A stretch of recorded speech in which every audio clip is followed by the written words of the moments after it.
Dudes, what's up? In this video we will show two awesome American muscle cars. The first one is the red Chevrolet Impala Coupe 1973.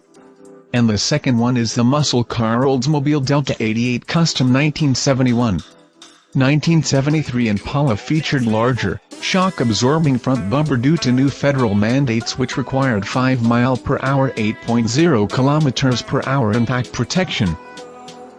The chassis was tweaked for better roadability, and the new square taillights were mounted in the carryover rear bumper.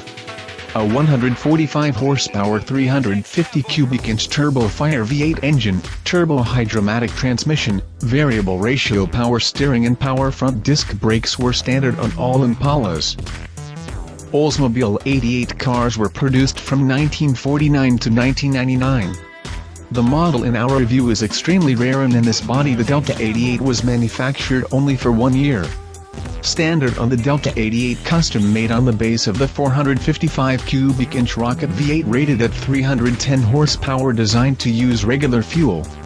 Top option was the 390 horsepower version of the 4-barrel 455 V8 designed for run on 98 RON octane fuel. Available in all Delta 88 models is the W33 option,